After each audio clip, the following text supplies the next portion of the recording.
Okay, one of the things that I really, again, am perplexed is the fact that Apocalypse, how there's bands that are underground, and then fuck, you guys are underground. Talk to me a little bit about where you're from, and maybe other bands that are from your era that I'm unaware of.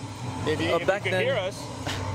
Back then, in the cities of Orange, Long Beach, Huntington Beach, and Garden Grove, there was a whole crew of like-minded bands, individuals such as us and our friends, and bands like A Solution, Confrontation, Glisten Max, Media Children. These are the bands that paved the way back when, during the early dawns of crust. Our friends went to England back in the mid-'80s, and they came back with demo tapes from Hell Bastard and Napalm Death. And you know, back then we were listening to Crucifix, but when we heard those tapes and we heard those bands, oh man, it just blew our minds.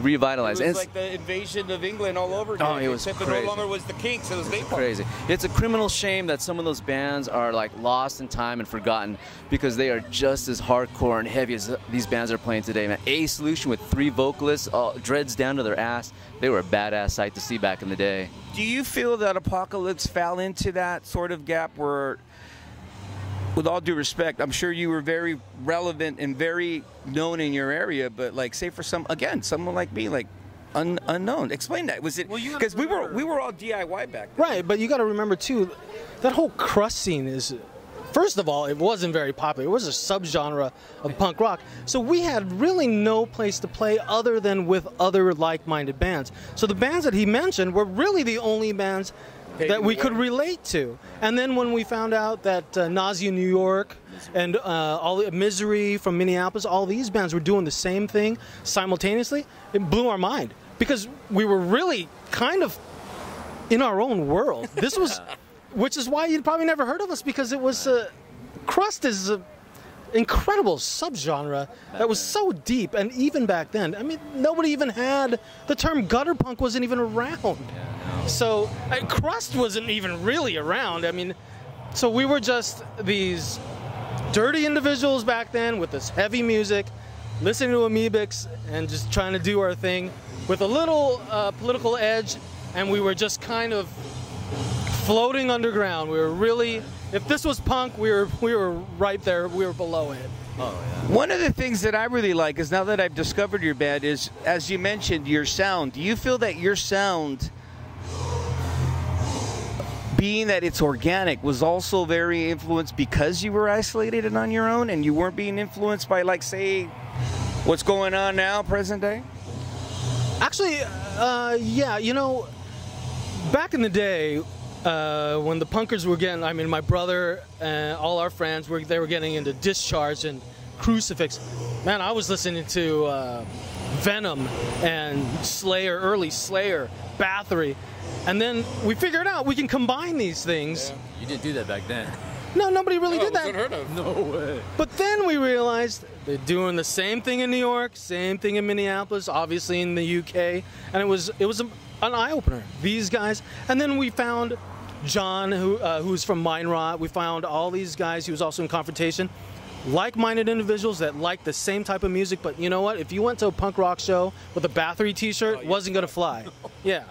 Well, listen, vice versa. I mean, you know, you went to a GBH show wearing a Metallica shirt. You Big time. Ouch. Back in the day. Let me ask you this: now that you're back, and it's actually wrong for me to say that. Let me correct myself, because I'm sure you guys have been back For a little bit. What are you guys doing now? And aside from playing, are you recording any music? Talk to me a little bit about that. How about you? We'll start with you. Well, we'll let John do that. John, come on. All right, well, to this point, we've been relying on the older material. So what you're hearing when you show up to these gigs is material that's about 20, 30 years old. Oh, no wonder I like it. We do have one new song that's in our set, but we are working on some new material. We've been working on recording some new stuff.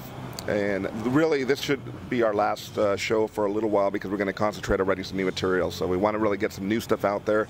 The old stuff's good. People have been receptive to that, but we really want to get some new stuff out there. We have different members, we have different influences, and we really want to combine all that together and get it out there. Does it worry you, though? Because as I mentioned, one of the things that I really grasped about your band was that cutting edge that I said, wow, that's from back in the day. Now finding out that it's material 20 years ago. Do you worry about writing new material and still keeping that foundation, or is that just something you guys don't pretend yourself with? You know what, man? It's like, great question. And here's the thing. I don't see anything new really in punk rock. I'm still listening to the same shit. So it's still filtered through that Axe Grinder and Amoebics, Motorhead that I still listen to. So it may be new material, but it's not a new sort of. It ain't no new Coke. Yeah. We're not changing the wheel, man. That base of what the original material was based on. Yeah, so I'm not necessarily worried that our sound's going to change or that people will dislike it, because it's still filtered through the perceptions and the ideas of the things that we have always grown up on. It's always going to be Discharge. One of the things that I want to commend about artists like these is that back in the day, before the internet, you were paving the way and describing the injustices and describing what was going on at that time. Again, good or bad, now it seems that everybody seems to no longer get angry, outraged at what's going on. They accept it. Will you be following in that same path as yourselves decades ago and other bands that were going out of their way to speak against injustices now? Yeah, we wrote the new song that we have right now that we've just finished is called Police Farce. And that's definitely a reflection of the current situation with police brutality and the militarization of local police forces in every city. So that song is like a current song, and we still have those feelings and that anger and that angst about current issues that are still going on. And it will always be reflected in our music. We're not a party band. We're not NoFX. I love NoFX. We're not NoFX. We're Apocalypse. Final question. Does it bother you that assholes like me 25 years later are coming up to you saying, wow, I didn't even know you were around, even though you've been consistent? No, seriously, you've been consistent. You've been true to yourselves. You've been doing what you're doing.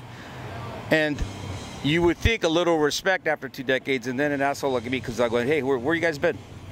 I love the fact that people are still discovering us. I mean, without you guys, I mean, we would not be around. But I think it's cool that that we still have that fan base from back in the day as well. So I mean, I really don't care if nobody remembers us, because we're still gonna do what we do. We still love this music, and we're just putting this stuff out there for everyone to enjoy, man, and to learn too. So it doesn't. I don't care if they don't know us. It doesn't. That's never even factored into. That's a great fucking answer. It just goes to show you that when individuals pertain or they pretend or they say, they declare that they know what they're talking about. I'm an example. I don't know what the fuck I'm talking about. An incredible band that's been around for over 2 decades, Apocalypse. Let them rain upon you. Thank you, guys. Thank you, man. Thank you very much.